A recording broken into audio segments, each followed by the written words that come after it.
uma kuwukuthi impilo yakho isingcono ngalendlela ukuthi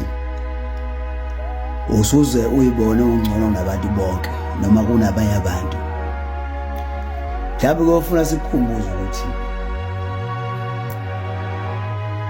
yebo, okay, siyavuma kungenzeka ukuthi uhlakaniphile noma kuyikhandla kwakho ukubekela ukhona, kodwa kunokunye mhlawumbe ongakwazi ukuthi kukhona omunye umuntu ohlakaniphe wedlula wena noma useyikhandle ukwedlula wena, kodwa impilo ayimbekanga lapho wena osukhona. Kungani wena impilo yakho isilapho osukhona usubashila abanye? Ingoba kukhona abantu besithathu ngaphezulu kuyikhandla kwakho obekufanele bevume ukuthi impilo yakhe ibenje. Laba bantu ababonakala ngamehlo basebenza ngespirit. Angazi ukholelwa kuNkulunkulu noma ukholelwa edlozini, but kwakufanele kube khona abavumayo ukuthi wena impilo yakhe izikubekela ukhona njengamanje. Awungcono kunabantu bonke. Ufuna ukwazi lokho.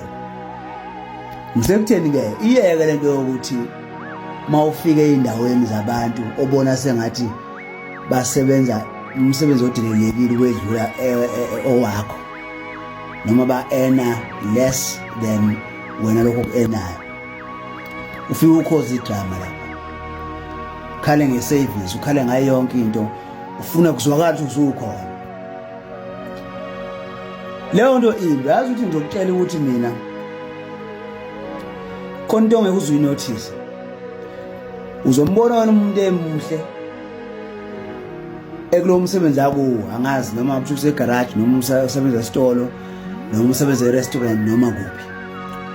Uzombona nje efaka uniform yakhe ephelele, yazi ukuthi hayi ngoba ethanda ukuthi asebenze la azosevisa khona wena. Impilo esimenze wamukela ukuthi ukuze aphile ufuna kwenze akakuthandi ukodwa ukwenza. Uma epholisha amaguzu akhe wapholisha nje hayi ngoba wathanda amaguzu, usemukele ukuthi iyona indlela lezo menza ukuthi abe nayo impilo. Yazi ukuthi lowo muntu lowo kukhona impi asuke elwa nayo before nje azafike kuwena ezokusevisa. It's either akathanda ukuthi bembone mhlawumbe ayefunda nabo ukuthi impilo namanje isenzima kanje kuyo, noma akathanda yabone nangabanye abantu abazihlobo zakhe noma yini. So wena uma uzomnika inkinga emsebenzini ngoba wena nakho ubona ukuthi unotho, udala ukuthi kube khona enye challenge akwazi ukuthi abhekane nayo ewena ke manje. Awuzama ukuthi uma ufika nje ufika ufuna ukuthithwa njengomuntu wonke. Uma ubona ukuthi service yakuleyo ndawo leyo ayikuthokozisi, ziningi indawo, iyeke leyo ndawo uhambe uye kwenye indawo, kunokuthi udale ipressure wenza ukuthi uxoshwe nabantu emsebenzini nani. Musu ukufuna ukuthi kube enye yema challenges umuntu afuna afacane nawo, kube uwe nje enye yema challenges, iyeke leyo. Ofuna ukukhumbule futhi ukuthi noma uthiwa wena ubona ungcono kangakanani, but la abantu abasuke besebenza lapho kunabantu ababenefita ngokusebenza kwabo lapho, banemndeni bayondla. Nawe futhi ukuba akaze bebebikho labantu ukusebenza lapho, ubani wayezokunikeza leyo service? Ubani? Bonke abantu bayafana nawe, babasezingeni elifana nawe lelapho. Yekela ukuthi ucabanga ukuthi ungcono nabantu. Ufuna ukwazi lokho. Yekela ukuthi ucabanga ukuthi ungcono nabantu. Fika endaweni, itsada ufika egarage noma ufika e-restaurant noma ufika eShoprite noma ufika esitolo noma ufika aphi nje.